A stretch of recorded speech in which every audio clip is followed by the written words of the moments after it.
This is Valley News Live at 10. Central, we have smoke coming from a storage shed, 804 Poland line. Investigators are working to determine what led to the death of a man at a Fargo storage fire. The person hasn't been identified yet, but Valley News Team's Joshua Peguero spoke to a witness and with fire officials on the deadly blaze. Fargo firefighters and police responded to a string of fires. One involved the death of a man. Lieutenant heard a loud pop, and now one of the storage sheds is on fire. 1725 First Avenue North at M&M Storage. The call came in at around 2:30 a.m. Sunday. Central Fargo Fire Units going to M&M Storage. Supervisor, I got another caller that said it was in the back row near Unit 175. The fire happened in North Fargo, not too far from the downtown fire station. They made entry into the storage unit, were able to extinguish the fire that was in the unit. After extinguishing the fire, they completed a search of the storage area and found a person who was deceased in that unit. Battalion Chief Jason Ness says unfortunately, it's not uncommon for storage fires to occur. Behind me is where the deadly fire took place in one of those blue storage units. A witness I spoke with says he actually knew the man who died and described him as someone who loved bicycles. The witness says the man was in his 60s, had a southern accent, and didn't talk much. He also described the victim as a nice guy who seemed to be down on his luck. Currently, there's an investigation as to the cause of the fire and to the death of the individual that was found in the unit, which is being done by both the fire and police departments. There's no word yet on when he'll be identified. The man is believed to have lived at the storage unit. In Fargo, Joshua Peguero, Valley News Live. The Fargo Fire Department says the structural damage is around $15,000. We have new information regarding the grain elevator fire. Crews battled yesterday at Bush Agricultural Resources in West Fargo. Officials confirm a firefighter was treated for heat exhaustion following the fight. West Fargo Fire says they remained on scene for about 18 hours from 4:30 in the morning to 10:30 at night. They say it was a challenging fight as the grain elevator had limited access and was extremely unstable. Officials say firefighters were able to quickly knock down the initial fire, but they stayed on the scene to take care of hot spots. There's no word yet on the cause of the fire. Fargo officials responded to a string of dumpster fires in the downtown area between 2:30 and 3 a.m. There were 2 dumpster fires near First Avenue North and Broadway, with 2 others near 8th Street South. Officials say although the fires happened at the same time, they have no reason to believe the fires are connected. There was no damage to any nearby buildings or cars. If you have any information regarding the fires, you are asked to call the Fargo Police at 701-241-5777. Take a look at this drone footage of a devastating apartment fire in North Mandan. Firefighters were called to this apartment building at 1627 31st Street Northwest just before 12:30 this afternoon. Parts of the building have collapsed and crews are still on the scene. Police say no one was injured in the fire, but several pets did not make it out of the building.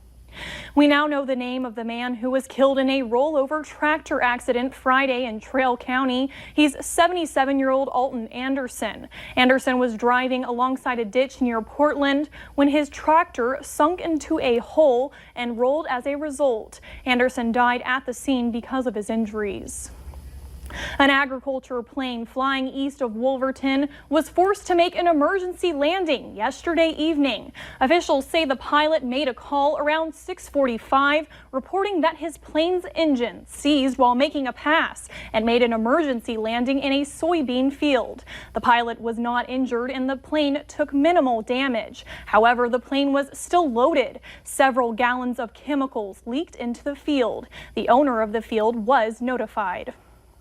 If there's one thing kids do well, it's play. That's why play therapy can be such an effective tool for kids who need a little help. In play therapy, a trained counselor observes and plays with a child to improve their well-being. A psychologist visited Bismarck this week to show therapists at the Kids Therapy Center how play therapy can help children suffering from trauma.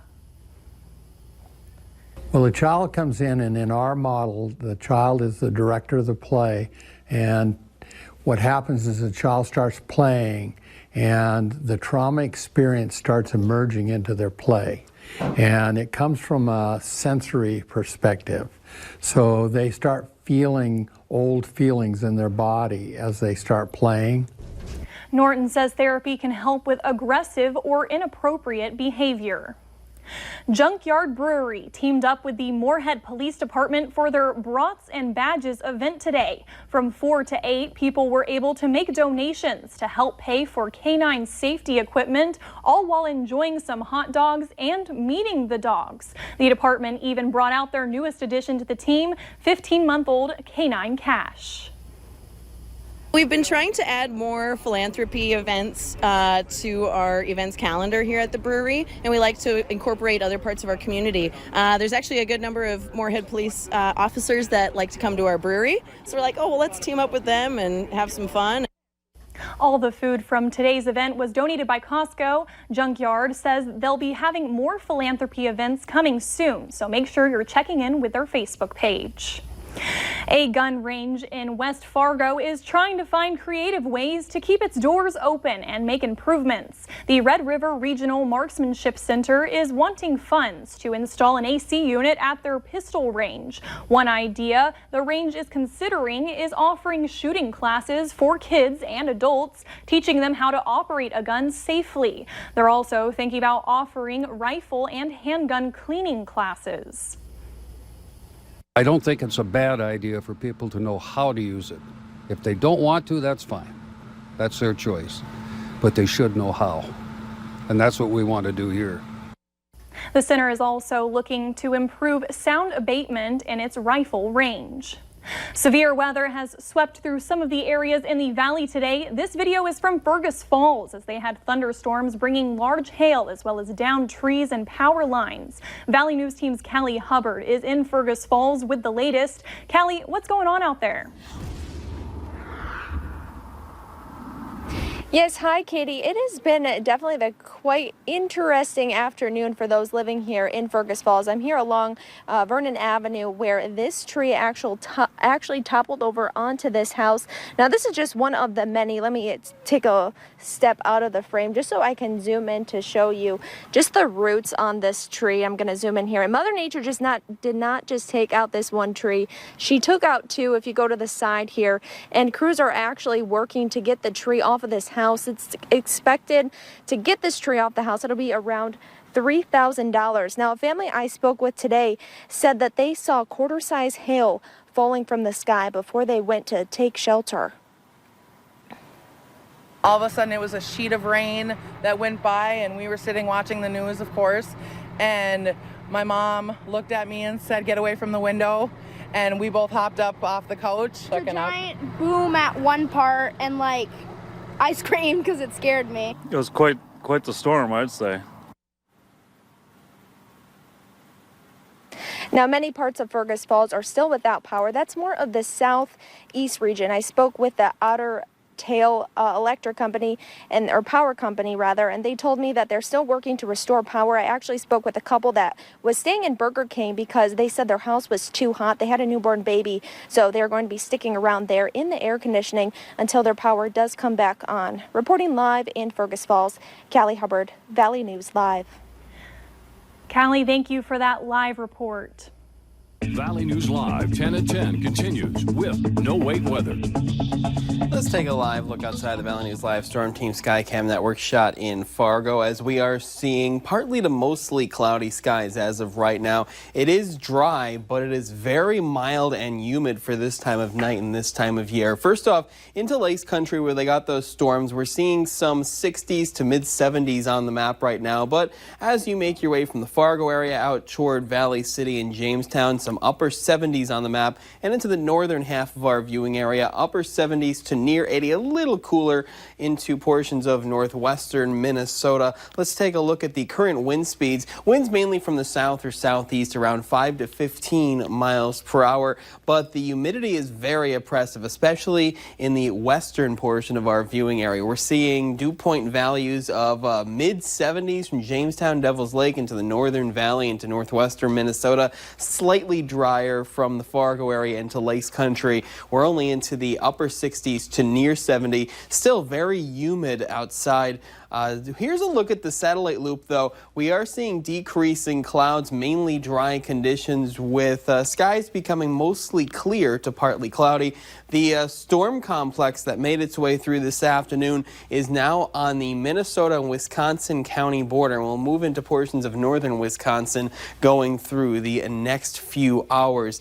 And we are just mainly dry across our region as of right now. Some shower and thunderstorm activity into portions of eastern Montana, but we're definitely still in this warm sector as warm and humid air continue to filter into our region, and that is going to be the story through the day tomorrow before that cold front finally makes its way through and drier and cooler air will filter in. So here's the hour-by-hour forecast with mainly clear skies during the overnight, and temperatures staying very mild for this time of year into the lower 70s for most of us. More the same for the day on Monday. We've got temperatures rising through the 80s by the midday hour and some areas closer to 90 degrees. And as we go through this evening, you can see some pop-up shower and thunderstorm activity, especially into the late afternoon and evening. And we do have another chance of some strong to severe storms up and down the Red River Valley, a marginal risk, meaning one or two could be severe.